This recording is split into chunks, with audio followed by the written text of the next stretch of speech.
I used to think love was the safest place on earth. I was wrong. My name is Emily Harper, and 3 years ago, I was living what I thought was a dream. A cozy 2-bedroom apartment in downtown Seattle. Fairy lights strung across the ceiling. A job I adored at Pages and Parchment, the little indie bookstore on Pine Street, where the smell of coffee and old books wrapped around you like a hug. And Ryan Michael Keller. 6'2", hazel eyes that crinkled when he laughed.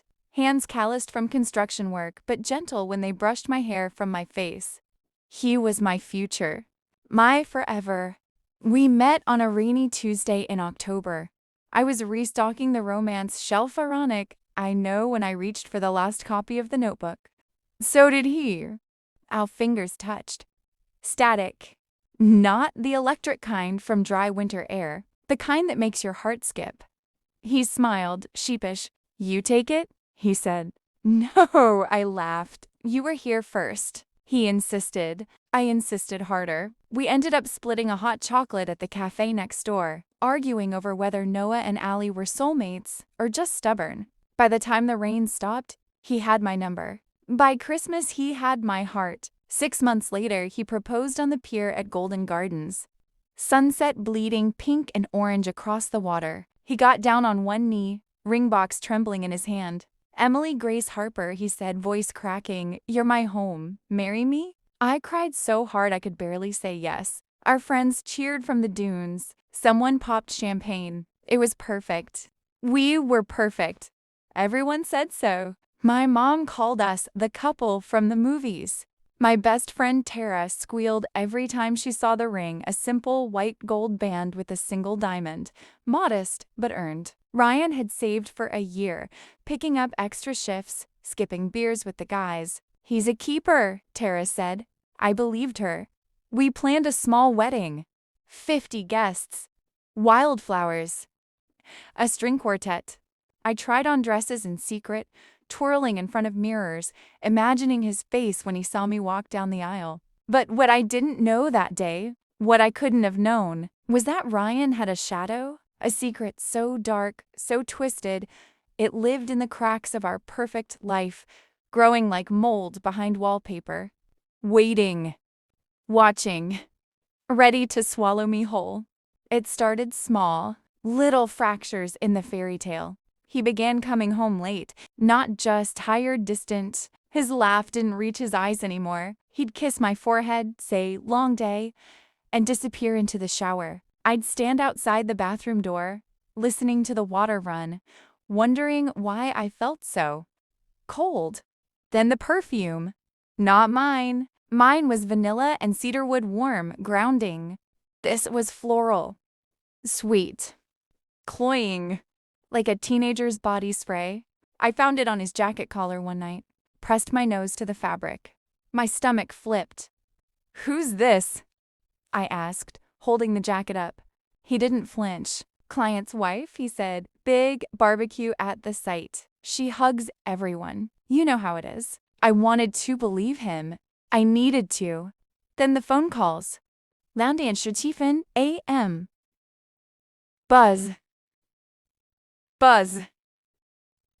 Buzz. He'd roll over, silence it fast, mutter, work emergency, and pretend to sleep. I'd lie awake, staring at the ceiling, counting the cracks in the plaster like sheep. One night, I asked, is everything okay, Rye? He smiled, too wide, too fast. Of course, babe, just stress. Big project. You know. But his eyes, they wouldn't meet mine. I told myself I was paranoid. That love meant trust. That I was lucky. That I was enough. Until the day I found the second phone. It was a Thursday. He'd left his work bag by the door, usual. Ryan was meticulous. Tools in order. Lunch packed. Bag zipped. But that day, it was half open, like he'd been in a rush. I went to grab his water bottle. My hand brushed something hard in the lining. A tear. Small. Hidden. I slipped my fingers inside. A phone. Cheap. Black. Burner. The kind drug dealers use in movies. My breath caught. I powered it on. No passcode. The lock screen loaded. A little girl, maybe 4 years old. Blonde curls. Dimples. Ryan's nose. Ryan's eyes. My knees buckled. I sank to the floor, clutching the phone like it was a bomb. I opened the messages. Hundreds. To a contact saved as a "Miss you both so much. Tell her Daddy's coming soon. Same motel. Room 12. Tomorrow night. I love you. Both of you. Both of You. I scrolled up. Years of messages. Photos. Videos. A toddler's birthday party. A woman's hand wearing a ring not mine. A selfie of Ryan kissing her cheek. The little girl asleep on his chest. I dropped the phone. It clattered on the hardwood. The screen cracked. But the image stayed burned in my mind. That little girl. His daughter. Our daughter? No. Not ours. His. And hers. I sat on the floor until the sun came up, until the apartment filled with gray morning light, until Ryan walked in, whistling, holding coffee. "Hey, babe," he said, leaning down to kiss me. I didn't move. He froze, saw the phone, saw my face. He whispered. I couldn't speak. I just pointed. That's when the lies began to unravel. In my world, it shattered. Rain intensifies, thunder rumbles, low tello. I didn't scream. I didn't cry. Not yet. I just stared at him. The man I'd planned to marry. The man who'd held me through panic attacks. Who'd danced with me in the kitchen at 3 a.m. Who'd promised me forever. And I said, "Tell me everything." He sat. Slowly. Like a man walking to his execution. Her name was Lila. High school girlfriend. They dated senior year. She got pregnant. He was 19. Scared. Told her he'd stay. Then he didn't. He left town, changed his number, enrolled in community college 3 states away, met me, fell in love, or so he claimed. But he never ended it with Lila. He'd been flying back every few months, using work trips as cover, staying in cheap motels. Playing house, playing daddy. 4 years. 4 years of weekends with them. Weekdays with me. "You have a daughter," I said. My voice didn't sound like mine. It was flat. Dead. He nodded. "Her name's Sophie. She's 4. She calls me Daddy." I laughed. A sharp, ugly sound. "And what am I, Ryan? The placeholder?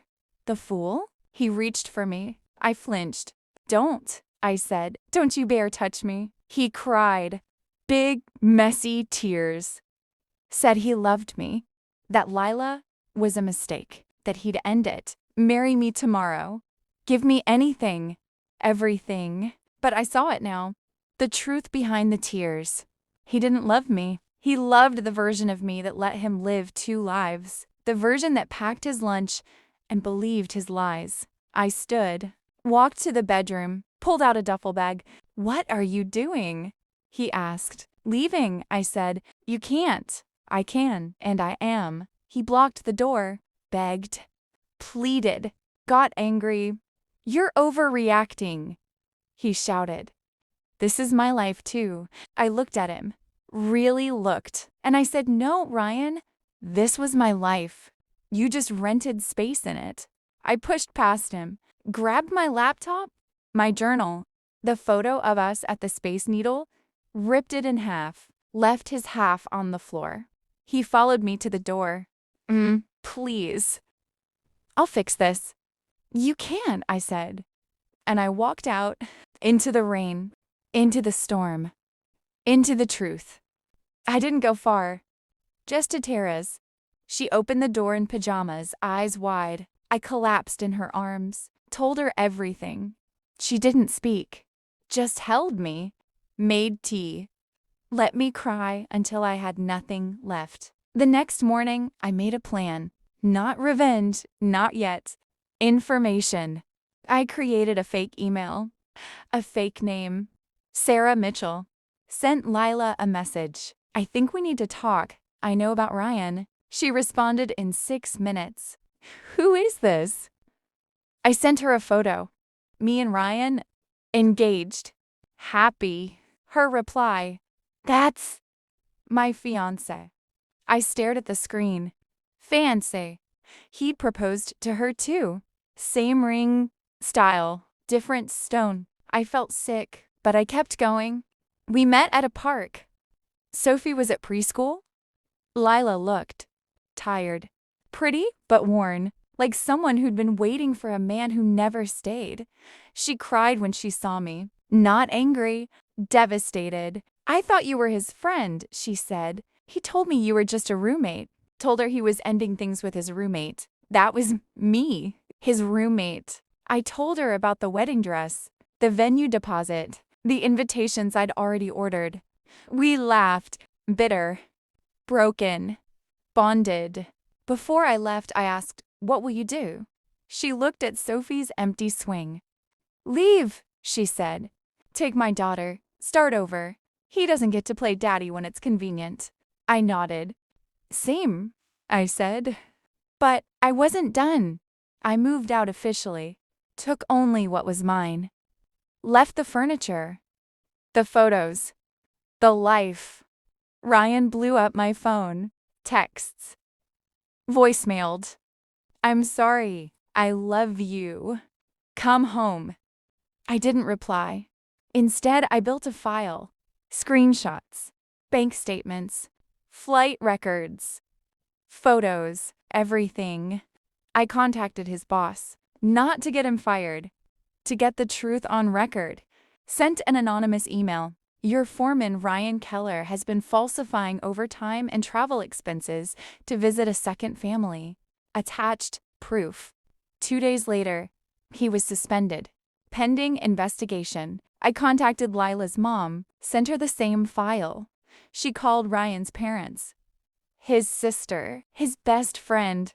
The dominoes began to fall. But I saved the best for last. Soft acoustic guitar fades in, warm sunrise light. 3 months later, I'm in a new city, Portland. A studio apartment with plants and sunlight. A new job writing for a true crime blog. Ironic, I know. I don't flinch at love stories anymore. I write them. The real ones. The messy ones. The ones that don't end with happily ever after. Ryan found me. Showed up at my door. Unshaven. Eyes red. Holding a wilted bouquet.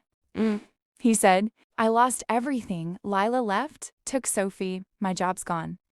My family won't speak to me. I'm alone. I'm sorry." I looked at him. Really looked, and I felt nothing. "You didn't lose everything," I said. "You lost the lie. And the lie was never yours to keep."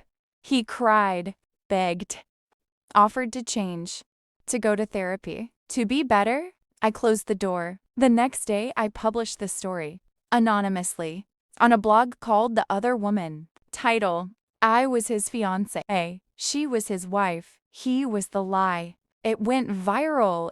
100K views in a week. Comments poured in. "I went through this. Thank you for saying it out loud. You saved me from marrying my Ryan." Lila found it.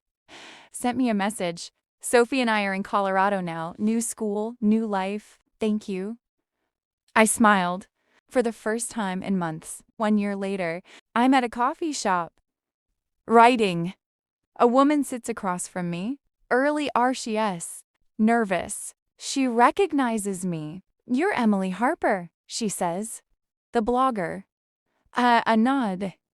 She pulls out a ring. Shows me a text from her fiancé.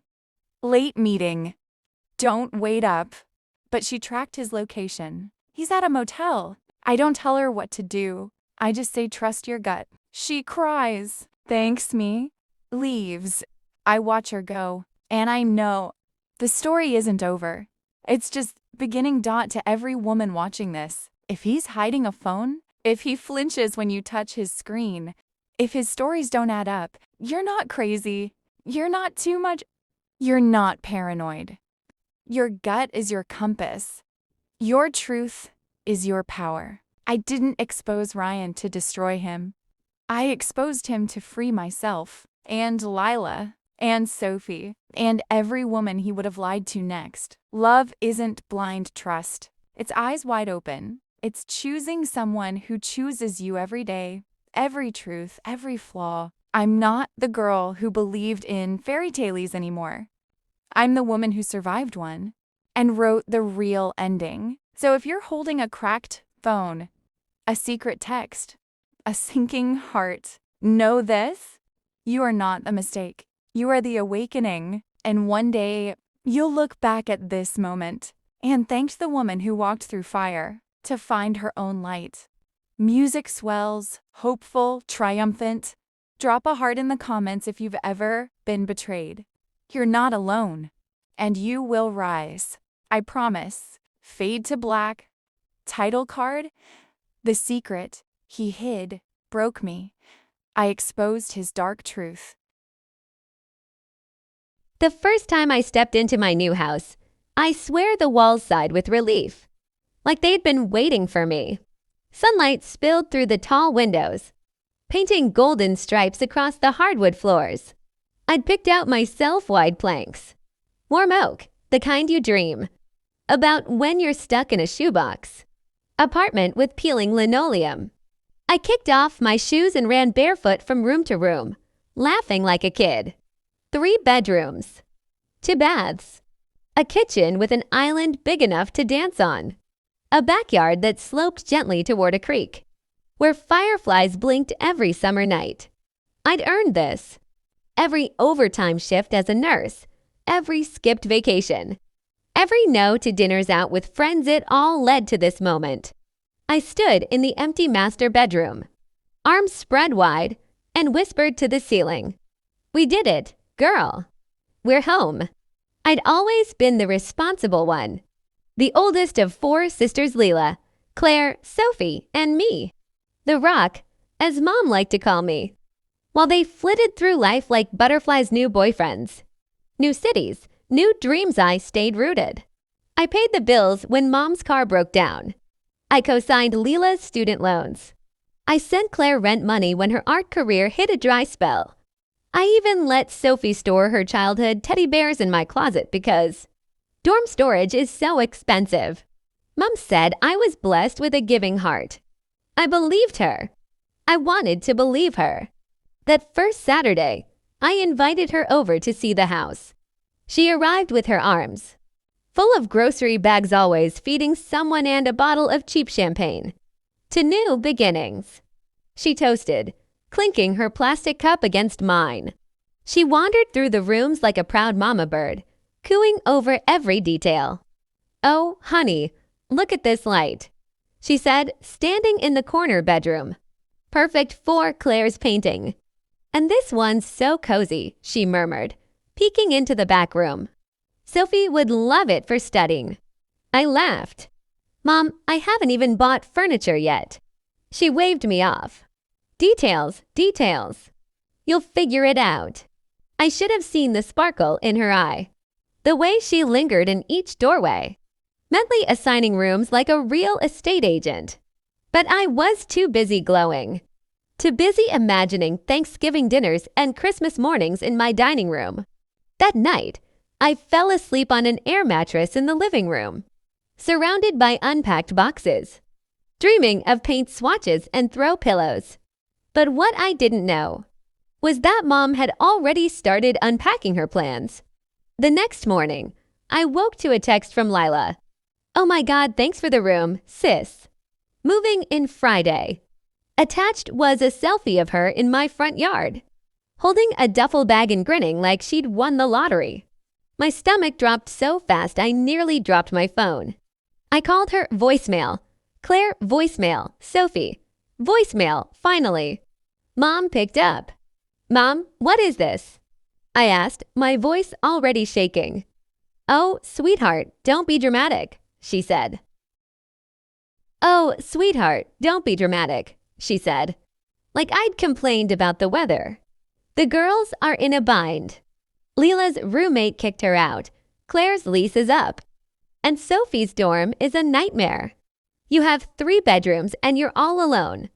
It's family. We share." I stood in my kitchen, kitchen gripping the counter so hard my knuckles went white. But, "It's my house," I whispered. "Silence, then. You'll understand when you're a mother." I hung up and stared at the coffee mug in my hand. It was the one I'd bought just for this house-white ceramic with tiny gold stars. My first home purchase. Now it felt like a prop in someone else's play. That was the moment the cracks started. Not in the mug. In me. Friday came like a storm I couldn't outrun. I pulled into my driveway after a 12-hour shift, feet swollen. Eyes burning, and there they were. Leela's beat-up Honda stuffed with clothes. Claire's easels leaning against the garage. Sophie's teddy bear collection spilling out of a laundry basket. Mom stood in the doorway like a general, directing traffic. "Careful with that lamp." She called to Leela. "It's going in the master." I slammed my car door. "What is this?" Mom turned, smiling like I'd just walked into a surprise party. "Welcome home, honey." The girls are all settled. Settled, the word hit me like a slap. I stormed inside. My moving boxes. Shoved into the garage. My air mattress. Folded in a corner. Leela was already in the master bedroom. Clothes exploding from suitcases. Claire had claimed the sunny corner room. Canvases propped against my walls. Sophie was curled up in the back room with her laptop and a bag of chips, my chips. "Where am I supposed to sleep?" I asked, voice cracking. Mom patted the couch. "Right here. It pulls out. Perfect for now. Perfect for now." I tried to fight. God, I tried. "Mom, I paid for this." I signed the papers. "This isn't a dorm." She sighed like I was a toddler throwing a tantrum. "You're being selfish." Family helps family. I turned to my sisters. "You could have asked." Leela rolled her eyes so hard I thought they'd stick. "You would have said no." Claire added, "You're always so uptight about money." Sophie just shrugged. Mom said it was fine. That night, I lay on the pull-out couch in the basement, lumpy. Cold smelling of mildew, and listened to them upstairs. Music thumping. Doors slamming. Laughter echoing through the vents. My shampoo disappeared from the shower. My coffee beans vanished. My plants wilted because no one watered them. I came home from work one day to find Mom in my office, my sacred space with a built-in. Bookshelves rifling through my desk. "Just looking for a pen," she said, but I saw the stack of papers in her hand. My mortgage statement. My credit card bill. My savings account balance $42,000 I'd scraped together 4 renovations. "What are you doing?" I whispered. She didn't even flinch. "Making sure you're not overextending yourself, honey. You work so hard." Whispered. She didn't even flinch. "Making sure you're not overextending yourself, honey. You work so hard." That's when I realized this wasn't about space. This was about control. She'd always treated me like the family ATM, the reliable one. The one who'd never say no, and now she turned my greatest achievement into her personal boarding house. I stopped sleeping. I'd lie awake in the dark, staring at the basement ceiling, tears sliding into my ears. I'd whisper to the shadows. This is my home, but it didn't feel like it anymore. It felt like a prison with floral curtains. Then came the night that broke me. I came home late, another double shift hand found them in the kitchen, eating pizza on my plates. Leela, she's being such a drama queen. It's not like she uses the rooms. Claire, Mom says if she kicks us out, we'll just guilt trip her until she caves. Mom, she get over it. She always does. I stood in the doorway, invisible. My scrubs still smelled like hospital antiseptic.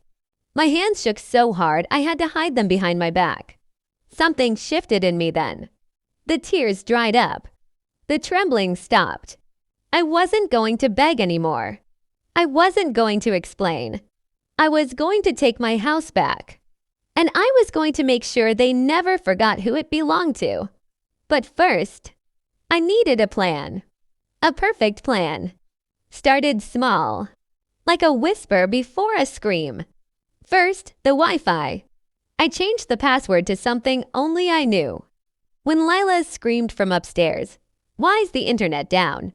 I called out sweetly, "Oh, I must have forgotten to pay the bill this month. I'd paid it early and set up autopay for the next year."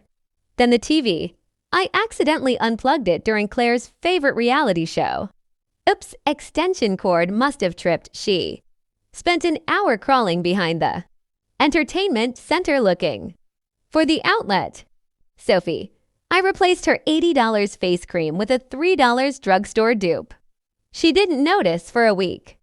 When she finally did, she blamed the brand for changing the formula.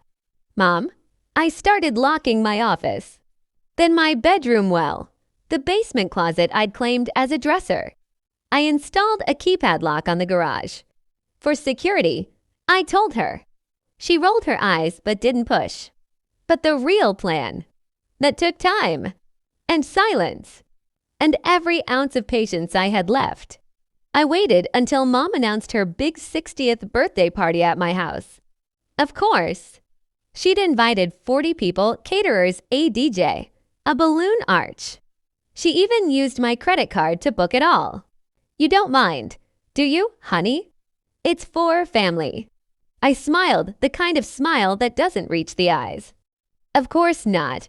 Mom, let me help plan everything. For 2 weeks, I was the perfect daughter. I picked up decorations.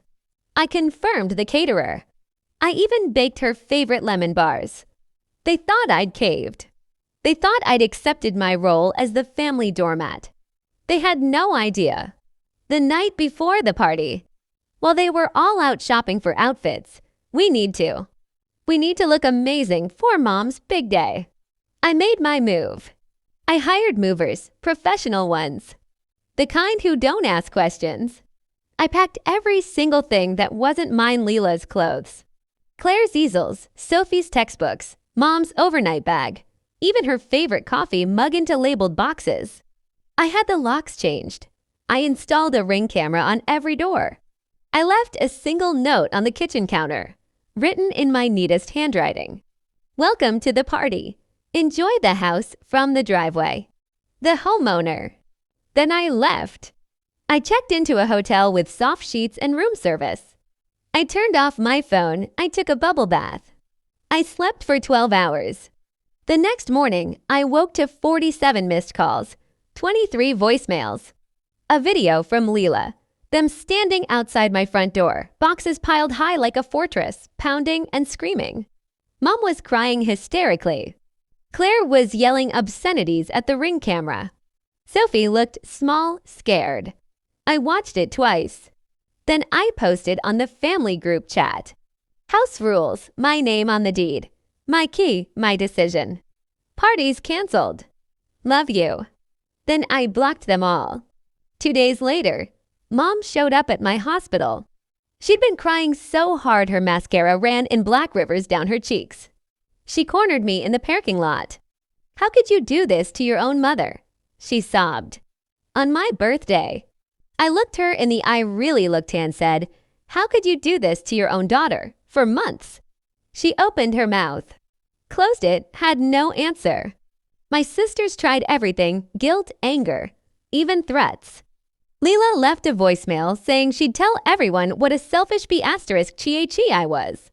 Claire posted a tearful Instagram story about family betrayal. Sophie sent a text, "I'm sorry. Can I just get my teddy bears?"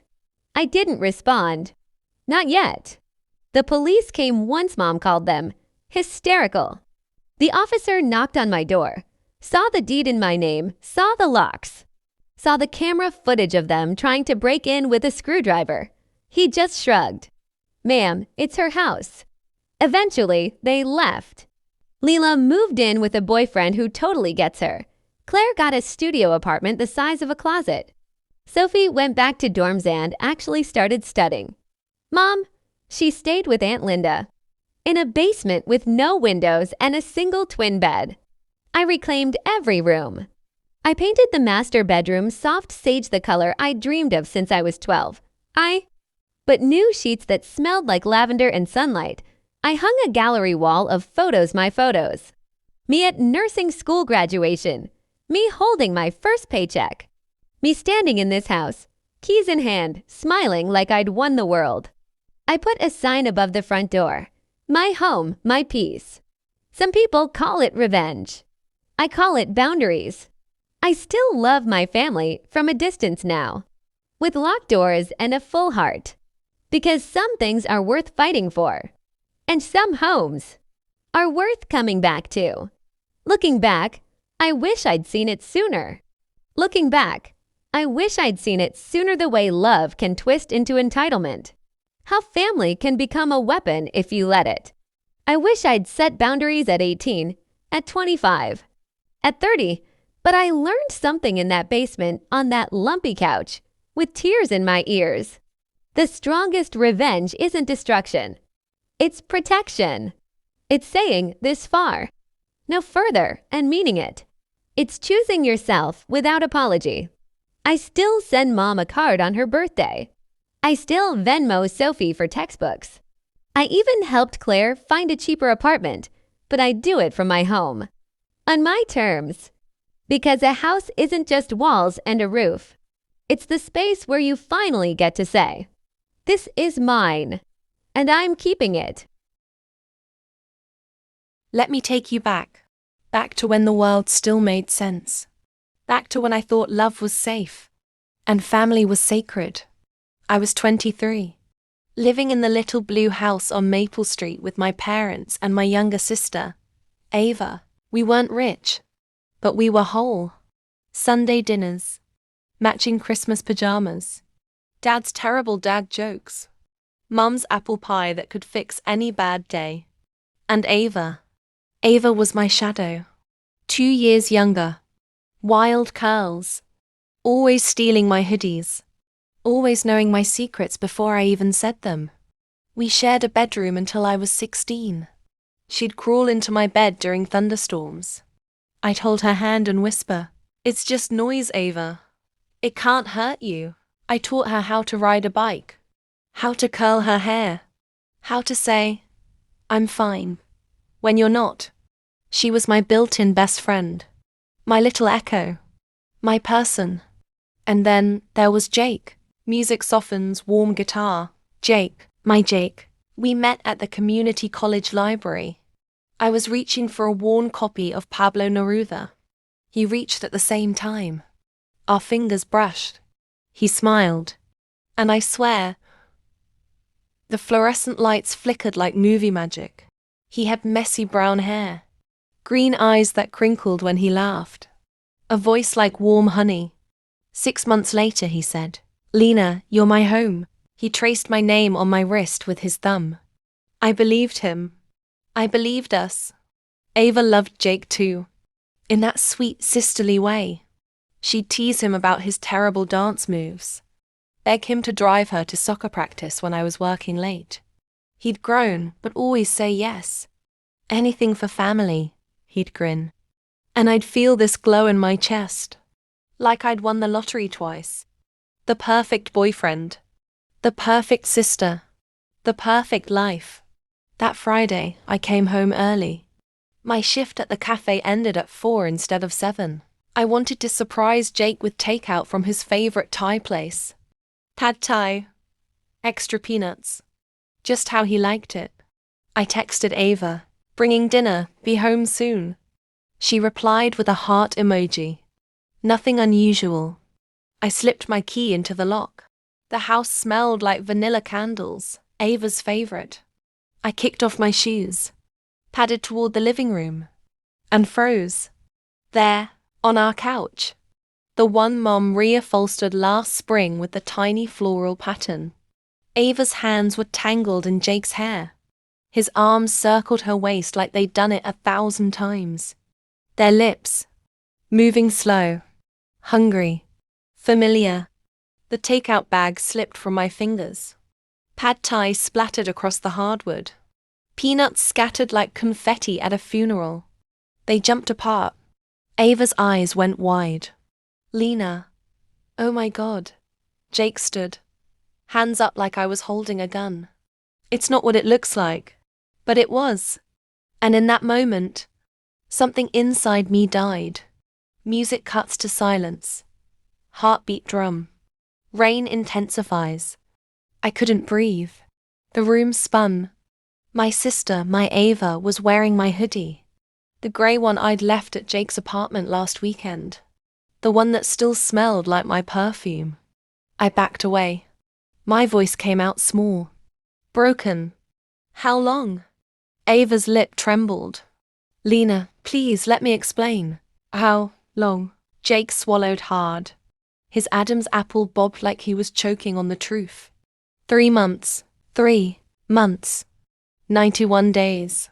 Of stolen kisses while I was at work.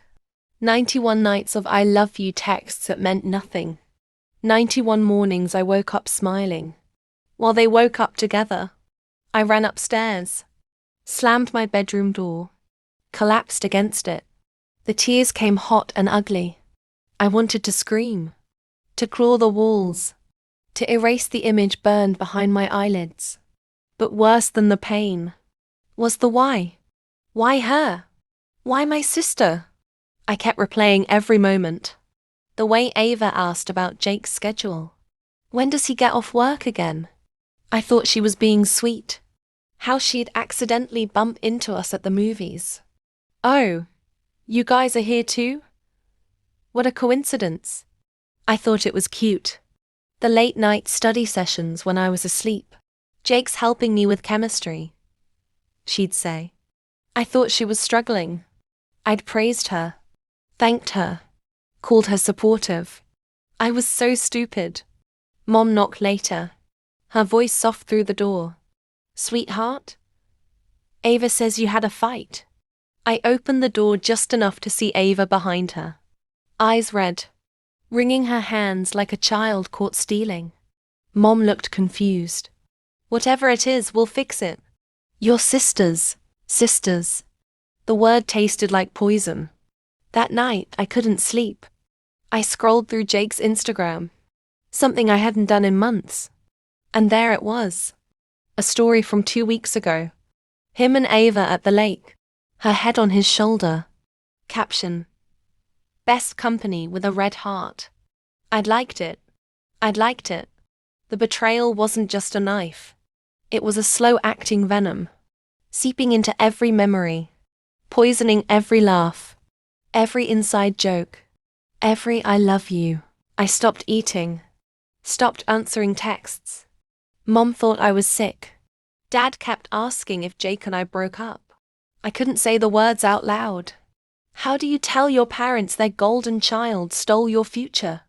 Ava tried to corner me in the kitchen, her voice a whisper. I didn't mean for it to happen. It just did. I laughed. Bitter. Broken. You don't accidentally fall in love with your sister's boyfriend, Ava. She flinched. I was going to tell you. After graduation. After? My voice cracked. So I could smile in your wedding photos. Hold your bouquet while you said I do to my life. I saw it then. The guilt in her eyes. But also relief. She'd been carrying a secret too heavy. And now it was out. She wanted forgiveness. She wanted me to make it okay. But I was done being the good sister. I started noticing things. The way Jake avoided my eyes at family dinners. How Ava's laugh changed when he was around. Higher, breathier. The matching keychains they suddenly had. The way Mom said, "You girls are so lucky to have each other." I wanted to scream. I don't have her anymore. But I didn't. Instead, I went quiet. And quiet can be louder than rage. I didn't scream. I didn't slap. I didn't give them the explosion they expected. I went strategic. Step 1. I moved into the guest room. No more shared bathroom. No more borrowed clothes. No more midnight talks. Ava knocked every day. Lena, please. I never answered. Step 2. I gathered proof. Screenshots of their texts. Jake had a bad habit of leaving his phone unlocked. Photos from mutual friends' stories. A voice memo Ava left me weeks ago, drunk. I think I'm in love with him, Lena. What do I do? I deleted it then. I recovered it now. Step 3. The family dinner. Mom insisted we talk it out. Sunday roast. Mashed potatoes. Like old times. I waited until everyone had seconds. Then I stood. Before dessert, I said, voice steady, there's something you all need to know. I played the voice memo. Showed the texts. The lake photo. Mom's fork clattered. Dad's face went white. Ava sobbed, Lena, please. Jake stared at his plate like it could save him. I looked at Jake. You said I was your home. Turns out you just needed a spare key. Then Ava, you wanted to be me so bad. You took the one thing that was mine. Hope it was worth it. I walked out. Didn't slam the door. Just left. Mom made Ava move into the basement. Dad stopped speaking to Jake entirely. Mutual friends chose sides. Most chose mine. Jake's perfect guy reputation. Shredded. Ava lost her soccer scholarship.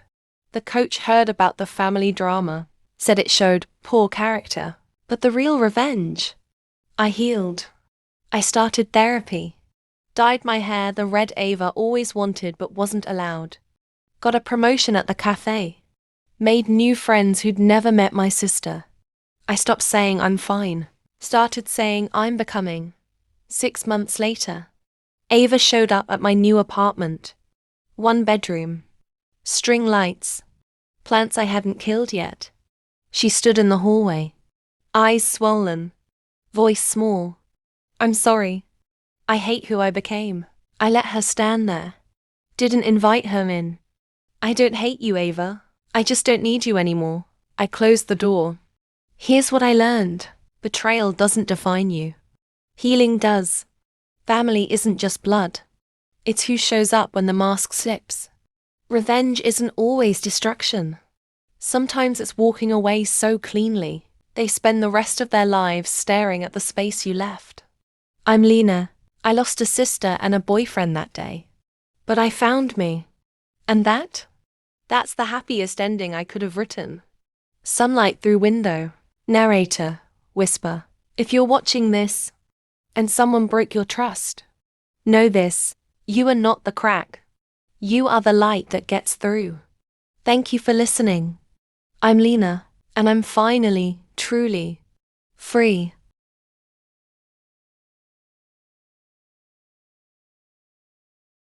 Imagine waking up one morning, and your entire town is gone. Not destroyed, not burned. Gone. Every house, every street, every single person. Erased from the map as if it never existed. The government says it was never there. The locals still refuse to drive down that road at night. And the people who try to investigate, they disappear too. This is the true story of the American town that vanished overnight, and the cover-up that is still in place today. A beat of silence, welcome to Beneath the American Dream. Tonight, for the next 40 minutes, we're going to the one place in America that officially doesn't exist anymore. A place that had 846 residents in 1958, and 0 by the morning of October 17, 1959. No bodies, no wreckage, no explanation. Just a forest that grew back too fast. And a government file that's still classified until 2075. This is the story of Willow Creek, West Virginia, and the night America made an entire town disappear. Show real 1950s archive of small-town life. Willow Creek, founded 1898, coal plus lumber boom town. Population peak 1958, 846 souls. 1 school, 1 church, 1 diner, 1 movie theater. Annual Eagle Days Festival every October 16th. Everyone knew everyone, eyewitness-style narration of the last documented day. Festival footage reconstructions. Mayor's speech at 7:12 p.m. Kids getting cotton candy. Strange green lights seen over the ridge at 11:47 p.m. by 12 witnesses show newspaper clipping. Local radio station signs off at midnight with, "See you all tomorrow." State Trooper Carl Ramsey arrives at 6:03 a.m. for coffee. Finds nothing. Aerial photos before versus after show real declassified satellite, even if redacted. Only thing left, the concrete foundation of the church and 1 child's red shoe. Military arrives within 90 minutes. Roadblocks 5 miles out. Reporters turned away at gunpoint. 3 waves of stories the government pushed. Flight to 1965. Mass hallucination caused by toxic coal gas. 1966-1981. Underground mine fire forced secret evacuation. 1982 today. The town never existed. Map error. 4 real people who tried to talk. Postmaster Margaret Holt. Suicide. 1961. Army Sergeant Daniel Crow. Car accident. 1964. No skid marks. Journalist Thomas Reeve. Vanished. 1972. Dr. Evelyn Price, geologist. Institutionalized 1987 after releasing soil samples showing impossible radiation spikes. Declassified 2023 radiation maps. Show them. 2021 drone footage over the site. Perfectly flat ground, trees all same age. Audio tape smuggled out in 1998. Play the 47-second clip of distant screaming under wind.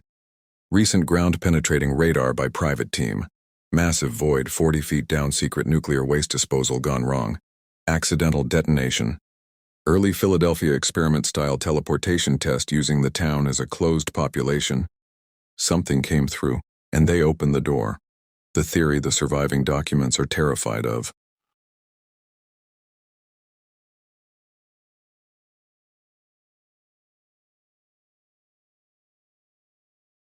Willow Creek is still out there, buried under new trees, guarded by men who were never born when it happened. The American dream tells you freedom and truth go hand in hand, but tonight you've seen what happens when the dream needs a sacrifice. If you want the next episode to be about the children who were found 400 miles away with no memory, smash that like button, turn on notifications, and comment the word Willow below, because some truths are only allowed to surface when enough of us look beneath the American dream. Show original 1943 USS Eldridge photos. Explain how the alleged 1943 test used massive Tesla coils, plus Einstein's unified field notes to bend light and radar. Reveal that Willow Creek sat exactly 198 miles due west of the Philadelphia Naval Shipyard, the exact safe distance mentioned in surviving 1943 memos. Declassified ONR, Office of Naval Research. Budget 1958-1960 shows $187,020,2025 equivalent, $2.1 billion moved to a black project codenamed Rainbow 2. One line, accidentally unredacted in 1994. Closed population insertion test, scheduled autumn 1959, West Virginia site. The ridge behind Willow Creek has one of the strongest natural magnetic anomalies on the East Coast, discovered during 1950s iron ore surveys. The town was 1,000 people, small enough to erase, large enough to prove the tech worked on living tissue. Coal mines underneath created a natural Faraday cage, perfect for containing the field. October 16, 1959, was the exact night of a lunar perigee plus solar storm.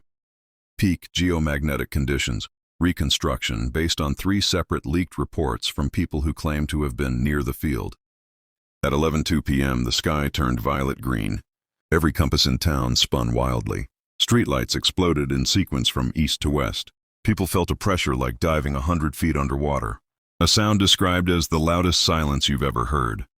Then a flash brighter than the sun, and the town was simply not there anymore. 3 days later, on October 20th, 1959, 7 children aged 4 to 9 were found walking along Route 50 near Parkersburg, West Virginia, 400 miles northwest, barefoot, wearing the exact clothes from the festival photos. They had no memory of travel. Their shoes were missing, but their feet were clean. Radiation burns on the backs of their necks formed perfect geometric patterns. All 7 were taken by men in unmarked black sedans within 2 hours.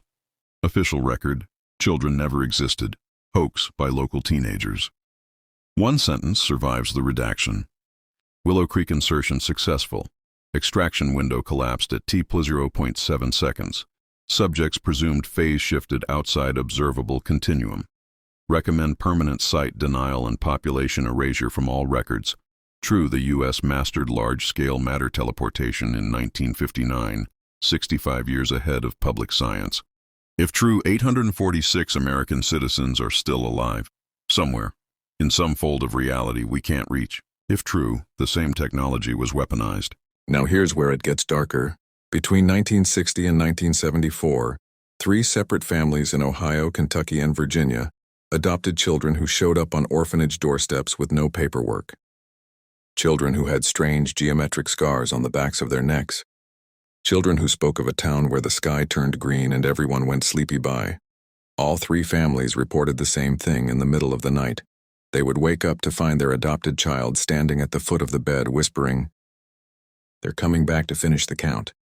Every single one of those children vanished from locked bedrooms before their 10th birthday. No traces, no ransom notes, just an open window and a faint smell of ozone. In 1983, a janitor at Wright-Patterson Air Force Base smuggled out a single sheet of paper that ended up on the desk of ufologist Leonard Stringfield. It was a medical intake form dated October 21, 1959. 7 names, the exact 7 festival names. Ages match. Under condition on arrival, someone had typed, "Phase displacement survivors. Cellular age unchanged. Memory suppressed via compound NN17. Recommend permanent containment level 5 until extraction window reopens 2033-2037. At the bottom, a handwritten note in red ink. If they remember, terminate. The paper was authenticated by 3 separate forensic labs before the janitor committed suicide by hanging in a room with no ceiling fixtures. So when the government tells you those 7 children never existed, when they call it a hoax by teenagers, ask yourself this. Why does the National Security Agency still have an active file codenamed Willow 7 that is scheduled to remain sealed until December 31, 2037, exactly 78 years after the event? Why do satellite passes over certain coordinates in Nevada still get automatically blurred when the date rolls around to October 20th every year? And why to this day do locals on Route 50 refuse to stop for children walking alone after dark? Because some of them swear the kids still show up. Barefoot. Clean feet, glowing green eyes, counting under their breath. 1, 2, 3, 4, 5, 6. We're still missing one more. 10 full seconds of silence let the low drone hum underneath. Those 7 children were the only proof that whatever happened to Willow Creek didn't just erase a town. It tore a hole, and something came through the other side. And whatever it was, it's still counting. Next episode, we go to the Nevada Desert Facility where some people believe the 7 are still being kept, waiting for the window to open again. If you want that video the second it drops, hit the bell and comment the word counting below. Because the American dream has a body count, and some of those bodies might still be walking.